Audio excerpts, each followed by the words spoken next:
Before the flashing lights, before the sharp-tongued critiques and global fame, Simon Cowell was just a man with a dream and a voice no one wanted to hear.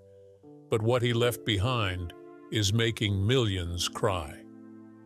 At 75, the music mogul behind American Idol, X Factor, and Britain's Got Talent has stunned the world, not with a TV comeback, but with the contents of his final will.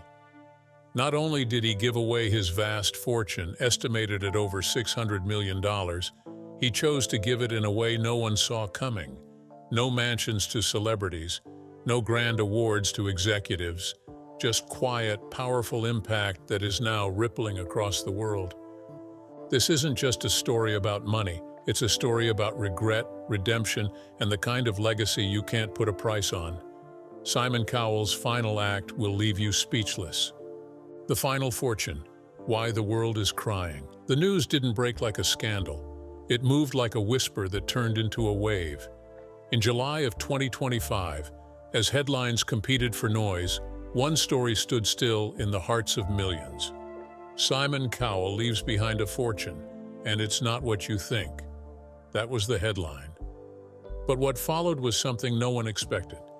At 75, the man once known for his brutal honesty, icy stare, and perfectly pressed shirts had done something so disarmingly tender, so uncharacteristically human, that fans across the globe didn't just applaud, they cried. And not because of what he gave, but how he gave it. The numbers were staggering. An estate valued at over $600 million. Royalties from some of the most profitable TV franchises in history. Real estate across London, Los Angeles, and Barbados. A private art collection, luxury vehicles, equity stakes in production houses, and music rights spanning decades. But when the details of his will were quietly released, no one could have predicted the shape his legacy would take. Not 1 cent went to the entertainment elite. Not a single gift to A-list friends. No trust funds for industry protégés. Instead, the bulk of Simon Cowell's wealth was split into 3 categories, and each one told a different part of his story. The first was the most personal, a secured future for his son, Eric, the boy who had quietly changed Simon's world when he was well into his 50s. Simon left a letter for Eric, handwritten, sealed in a navy blue envelope. Sharon Osbourne, a longtime family friend, said she saw him writing it one early morning in Malibu. He didn't look like a mogul that day, she said. He looked like a father who wanted his son to understand his heart. That letter, unopened by the public, is rumored to contain Simon's most vulnerable thoughts about regret, love, fame, and what really matters in the end. The second portion of his estate left people stunned. Hundreds of millions of dollars earmarked not for the next reality show, but for children's hospitals across the UK and US, animal rescue sanctuaries, suicide prevention programs for musicians, and scholarships for underprivileged students in the performing arts. "I don't want to build statues," Simon once said in a rare interview. "I want to build chances for the ones who never get them." And the third? A permanent charitable trust established in his name, dedicated to funding mental health support for contestants and creatives. A haunting nod to the dark side of fame he had witnessed up close. When fans read those lines, they didn't see a TV villain.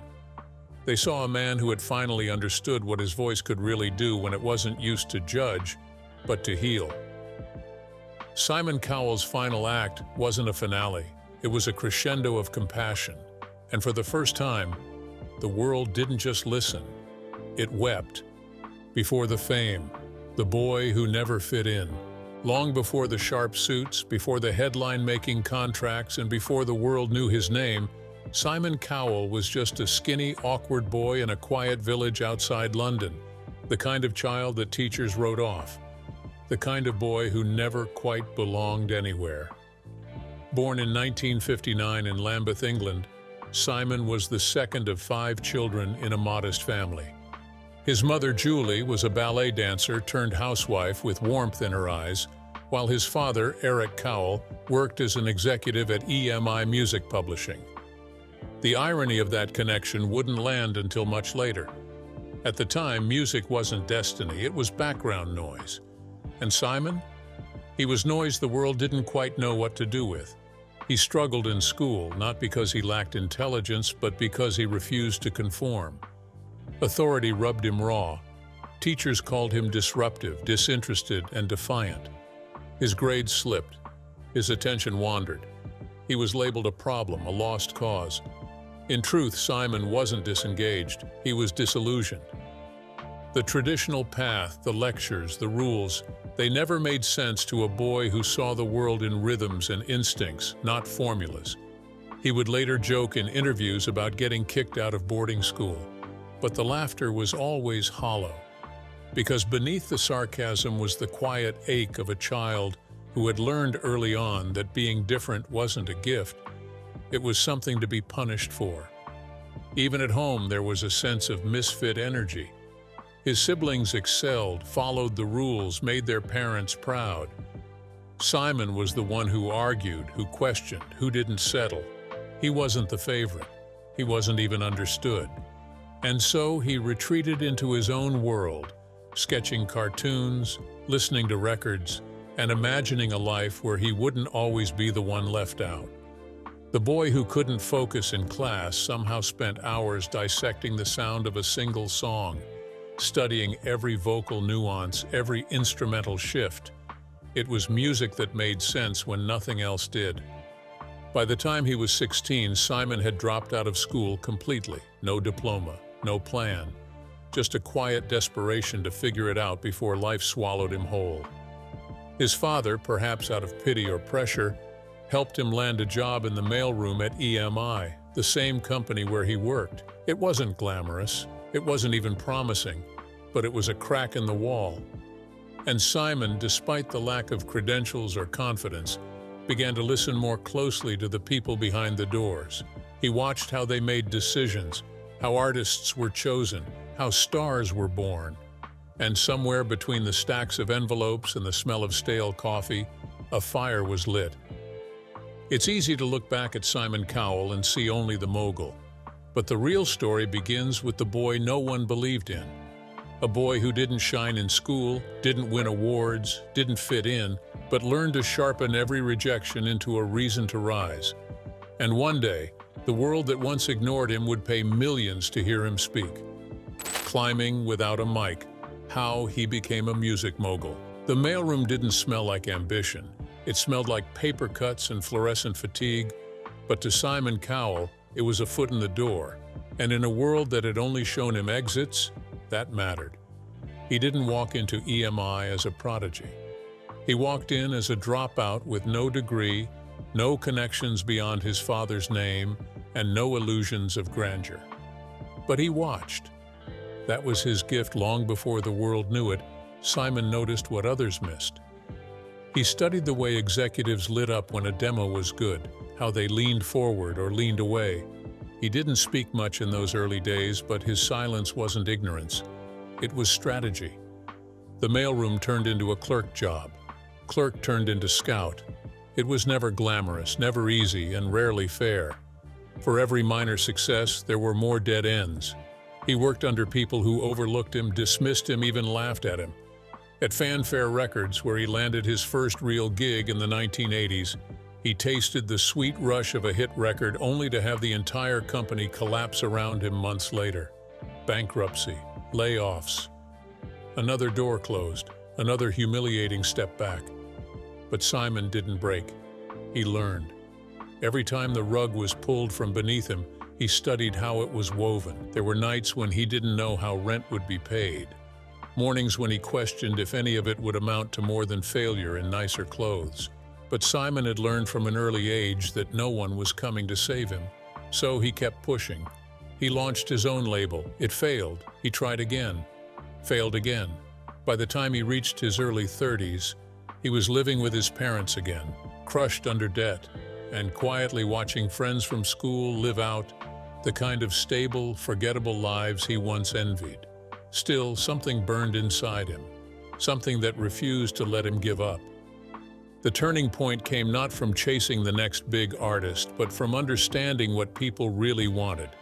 Not just music, emotion, stories, connection. He wasn't just trying to find good singers, he was trying to find characters, people who could make audiences feel something in seconds.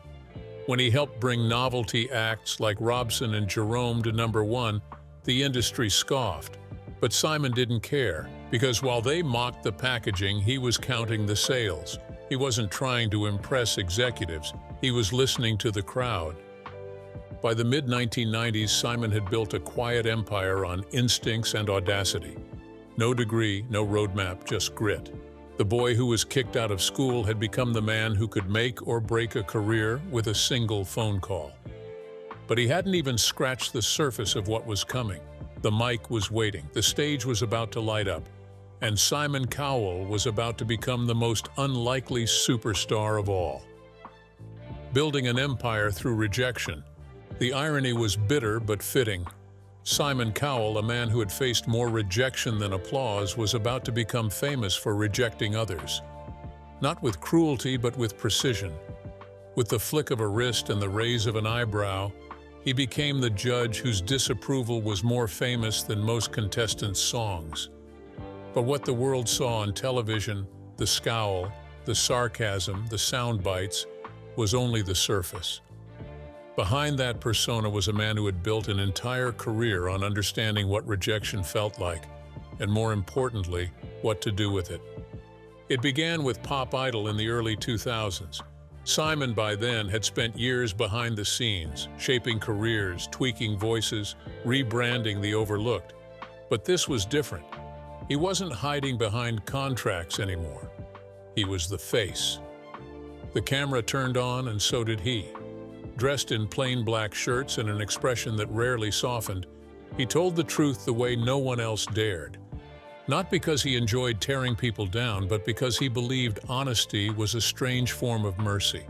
The world wasn't kind, neither was the music industry.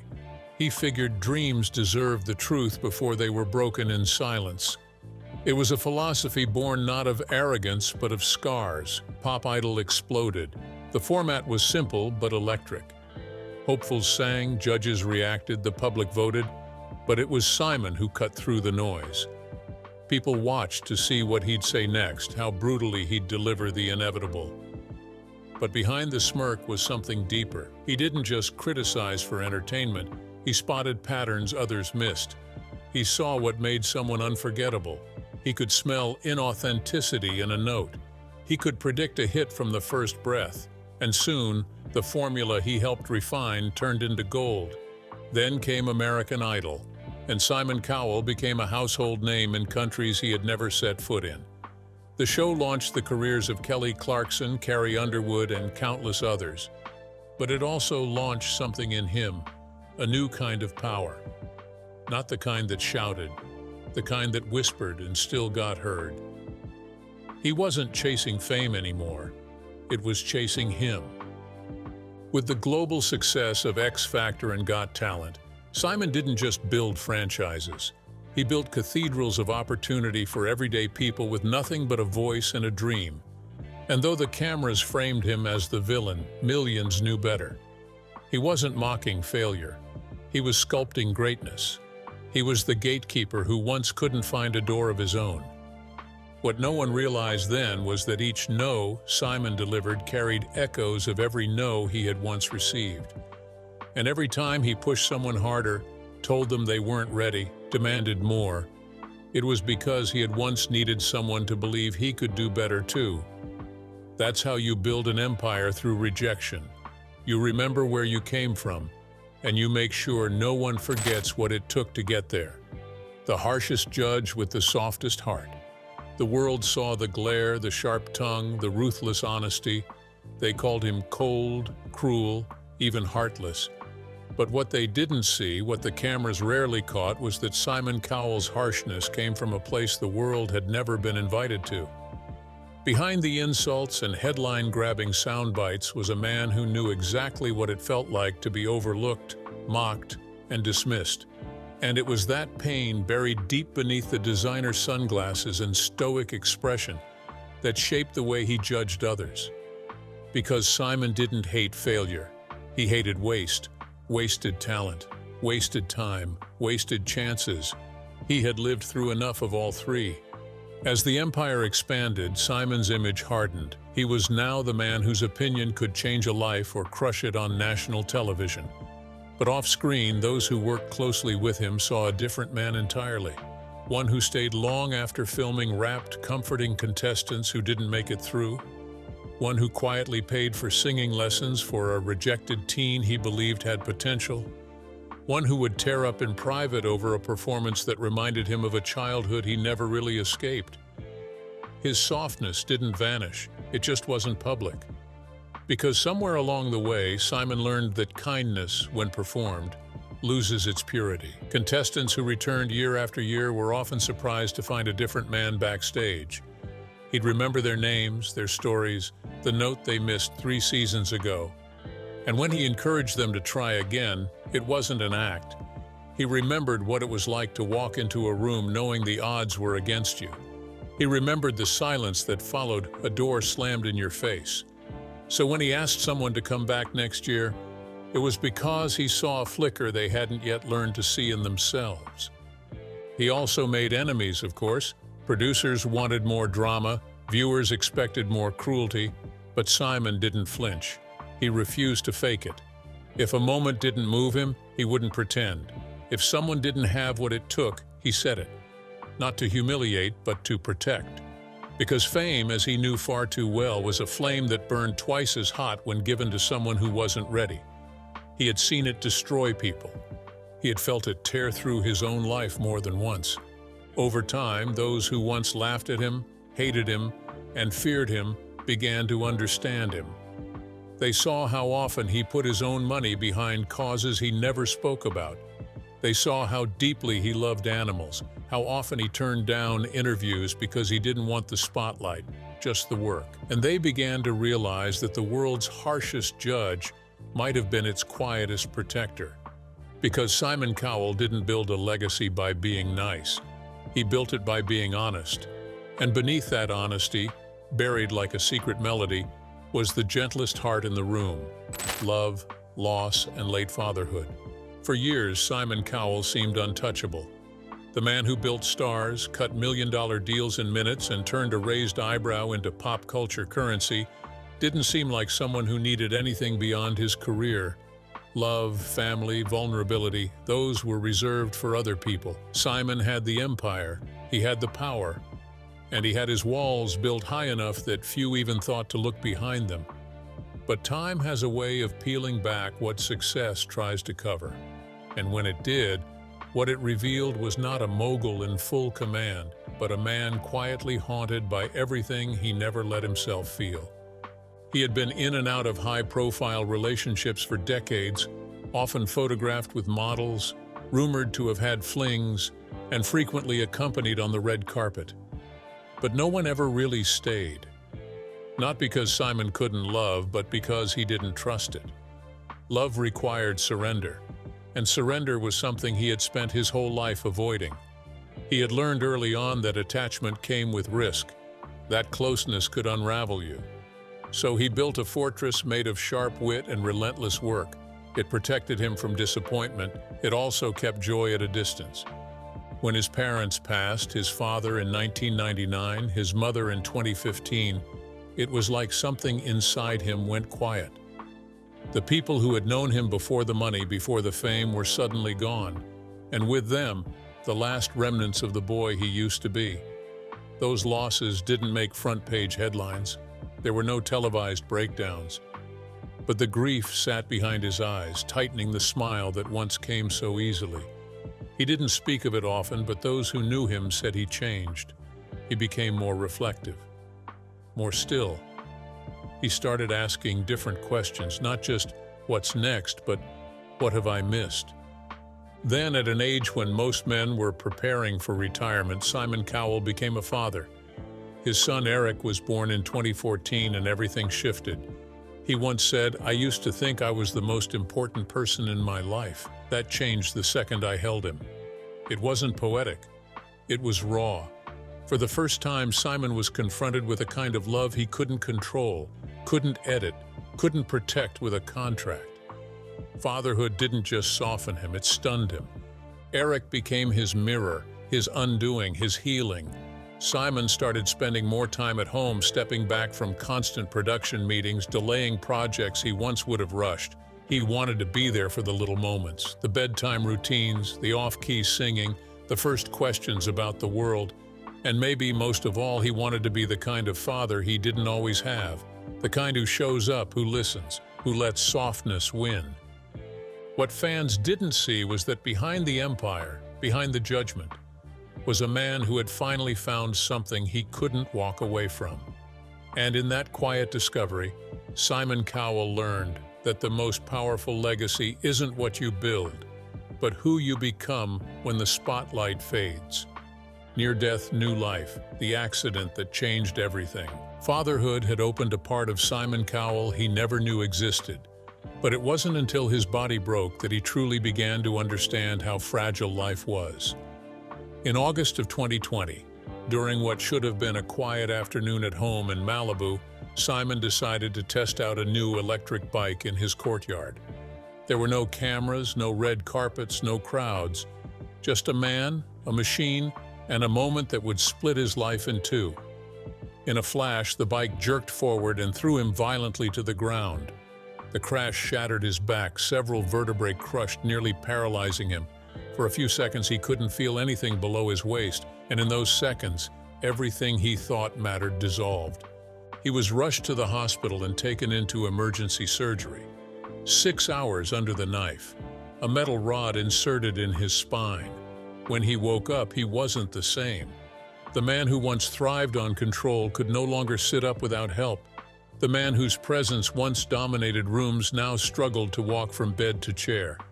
And for weeks he was dependent on nurses, on painkillers, on hope.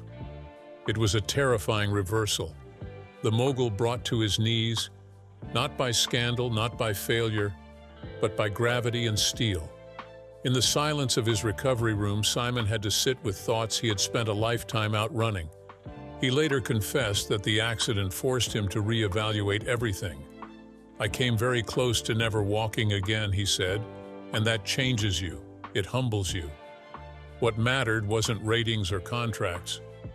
It was being able to lift his son again, to hold his partner's hand without wincing, to walk along the beach without wondering if the next step would be the last. In those months, something shifted in him that fame had never touched. He started calling old friends more, listening longer, laughing softer. He returned to work eventually, but he moved slower, spoke quieter, looked around more. It wasn't that his ambition had died, it had matured. He still appeared on America's Got Talent, still gave opinions with that familiar squint and shrug. But the edge had dulled. The man who once seemed invincible now carried a visible vulnerability. Fans noticed it in his walk, in the way he paused before rising from his chair, in the light tremble in his voice when contestants spoke about their families. It wasn't weakness. It was depth. He had almost lost everything, and now he moved through life with the awareness that every breath was borrowed time. Simon's accident didn't end his story. It gave it new weight. And in the echoes of that fall, through the pain, the stillness, the long climb back, he found something most men never do: a second beginning, one that didn't need an audience to feel real, one that would eventually shape the greatest gift he would ever leave behind, the silent side of his wealth. After the accident, Simon Cowell moved through the world with a quieter kind of urgency. He had always been driven, always worked like time was something he could outsmart.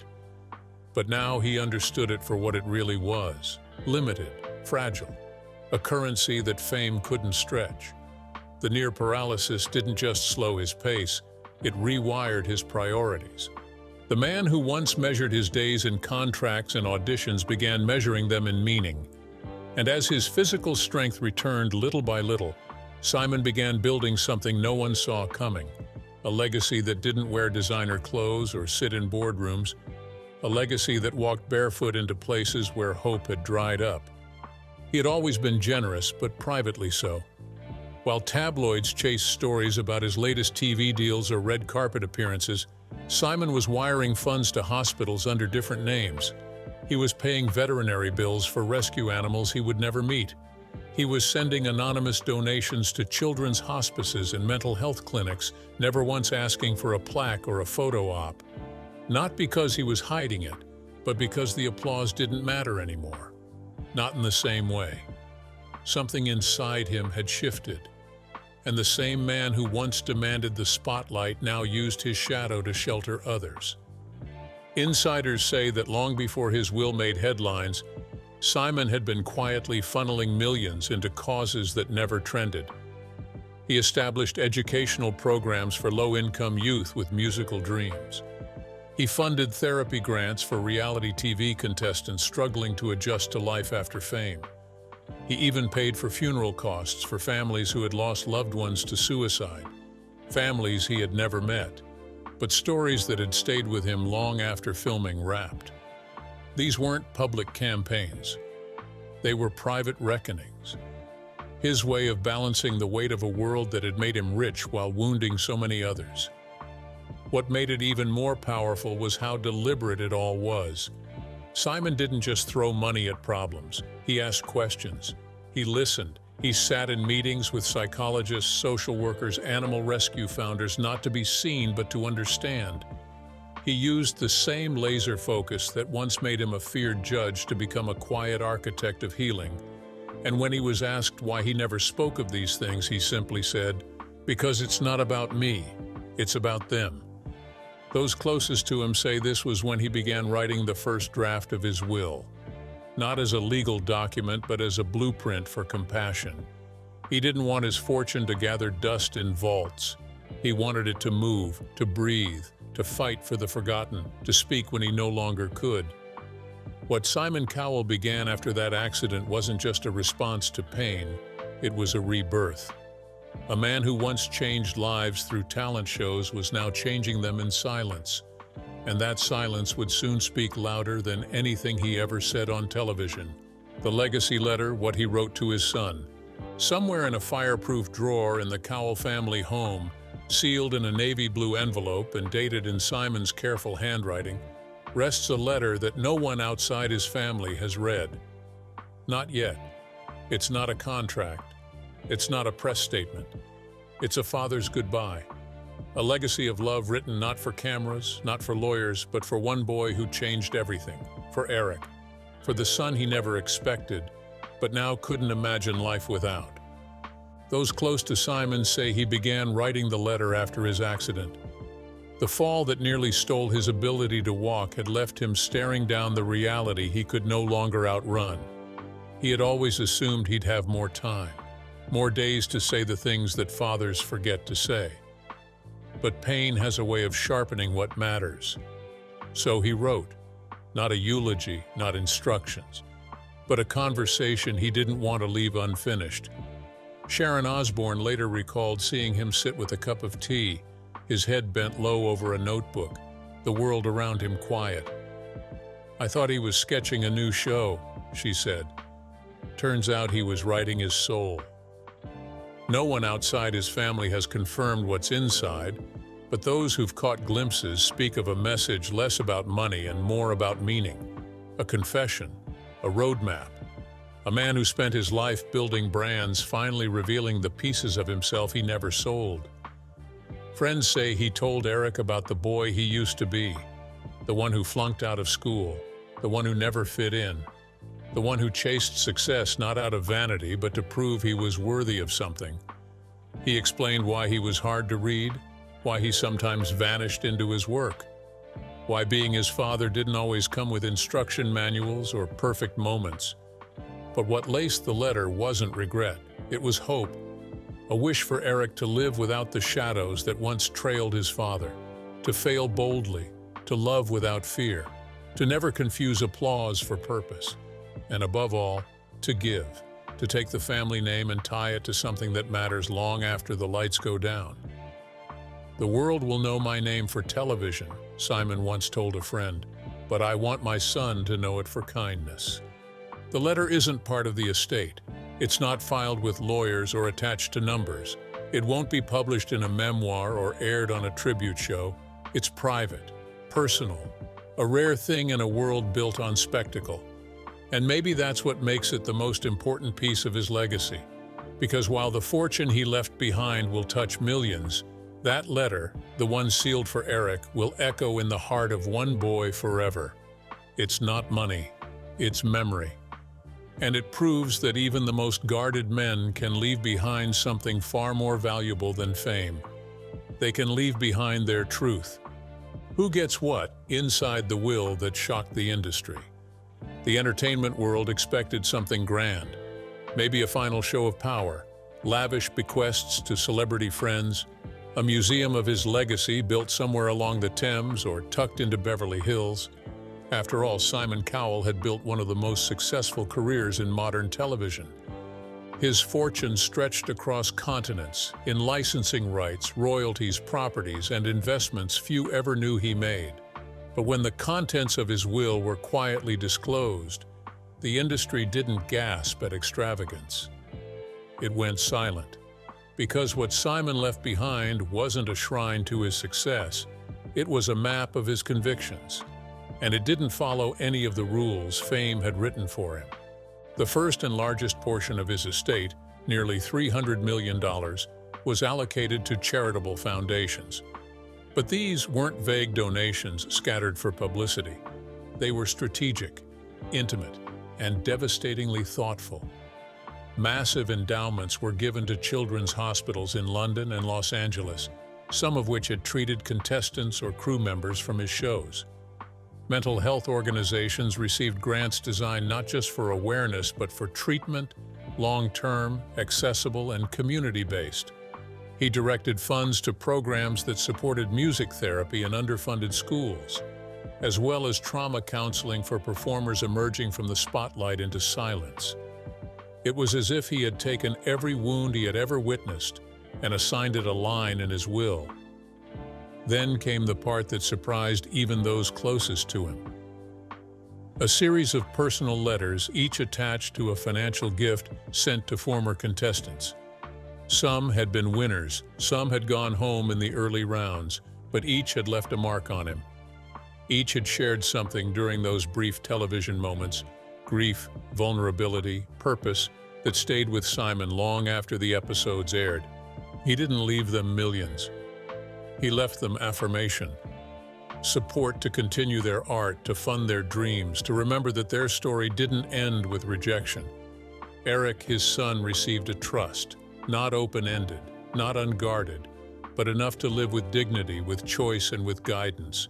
Simon didn't want his son to inherit an empire he hadn't built. He wanted him to inherit values, and that trust came with one condition: that Eric finish a degree in any field he loved, and volunteer for at least 1 year before collecting the full inheritance. "I want him to understand work," Simon had said, "and I want him to understand worth." What startled the industry most, however, was what was missing. No mention of celebrity friends, no lavish gifts to producers, executives, or media conglomerates. He hadn't forgotten them. He had simply chosen a different audience for his farewell, one that didn't attend galas but lived in the margins. One that reminded him of who he once was. Simon Cowell's will wasn't an ending. It was a final critique, a statement not of wealth, but of wisdom. And it proved that even in death, he hadn't stopped judging what truly matters. Why Simon's fortune is the greatest audition tape he ever gave. When the dust settled and the headlines faded, when the statements were issued and the television retrospectives had all been aired, what remained wasn't the size of Simon Cowell's estate, it was the shape of it. It wasn't how much he gave, but why he gave it. And in the end, it became clear that the fortune he left behind wasn't just an act of generosity. It was a message, a final audition, not for another network or project, but for something far greater. For a kind of legacy that couldn't be canceled or rebooted. One that didn't rely on ratings. One that would echo long after the curtain fell. Simon had spent decades helping others chase dreams. He gave ordinary people microphones and made the world listen. But when it came time for him to speak his final word, he didn't use a stage. He used a pen, His will, his letters, his silent acts of kindness, they were the performance. Carefully written, powerfully timed, and delivered straight to the hearts of those who once sat in the shadows. It was the most unfiltered expression of who he truly was. Not the man behind the desk, but the one behind the curtain, quietly rewriting the rules of what legacy looks like. For years, people believed Simon's greatest gift was his eye for talent, that he could spot a star in the making from a single verse. But maybe the truth is more profound. Maybe his greatest gift was recognizing pain, the kind of pain that hides behind a trembling audition, the kind that lives in the silence after applause. Simon had carried that pain himself, through childhood rejection, through personal loss, through the loneliness of fame. And by the end of his life, he didn't just remember it, he honored it. The charities, the trusts, the scholarships, they weren't just financial plans. They were tributes to every person who never had a mentor, to every artist who was told no, to every child who felt invisible. Simon didn't just leave behind money. He left behind mirrors, opportunities for others to see themselves the way he once wished someone had seen him, with potential, with worth, with a chance. And that's why the world cried. Not because he was gone, but because in his parting he finally let us see the full story. Not just the man who built an empire with brutal honesty, but the one who, when it mattered most, chose compassion. The one who didn't just judge talent, but elevated it. The one who understood that applause is fleeting, but impact is permanent. Simon Cowell didn't take a bow at the end. He didn't need to, because the fortune he left behind wasn't for show. It was the proof that somewhere between rejection and redemption, between sharp critiques and soft letters, he had found something real. And in the quiet after the final note, his legacy played on. Simon Cowell's story was never just about fame. It was about the long, winding journey of a man who rose from rejection, built an empire on instinct, and in the end gave everything that truly mattered away. His will wasn't a list of assets. It was a final performance, crafted in silence, driven by purpose, and delivered with heart. He didn't just leave behind wealth. He left behind directions, a path for his son, a voice for the unheard, a mirror for anyone who's ever felt like they didn't belong. And maybe that's the greatest legacy of all. Not the shows, not the ratings, but the quiet decision to turn fortune into compassion. If this story moved you, let it remind you of this. Legends aren't remembered for what they owned. They're remembered for what they gave. Share your favorite Simon moment in the comments, because his story may end, but his impact never will.